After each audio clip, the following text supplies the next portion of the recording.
Hello, I'm Bernard Hickey from interest.co.nz and welcome to 90 at 9, brought to you in association with ASB. This is our morning briefing where you get everything you need to know in 90 seconds at 9 o'clock, starting now with news of the fallout from yesterday's Budget 2009. Standard & Poor's said late yesterday that we could keep our AA+ credit rating. But on reflection, the budget leaves some key questions unanswered and some decisions untaken.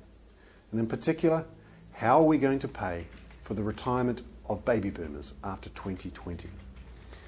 We haven't taken this key decision, which will mean either baby boomers have to pay themselves by having lower pensions and a later retirement age, or generations X and Y will have to pay with higher taxes. Meanwhile, news from overseas where bondholders there in the General Motors bankruptcy have accepted the latest deal, it seems, which means GM can go into bankruptcy without too much further ado. But more trouble for the car industry in the States. Visteon, which is the parts maker for Ford, has filed for bankruptcy protection. Also, the US bond sell-off, this has been the big story this week, continued overnight. After a big auction, the US government has essentially borrowed $100 billion in 1 week, and the 10-year bond yield there is up significantly. Now this matters because our interest rates tend to be based off US interest rates, just like the rest of the world. So when those long-term interest rates rise there, they're likely to rise here.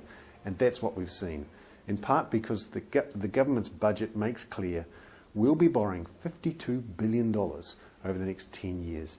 That's the equivalent of $200 million a week, the equivalent of a hospital, $13,000 per person.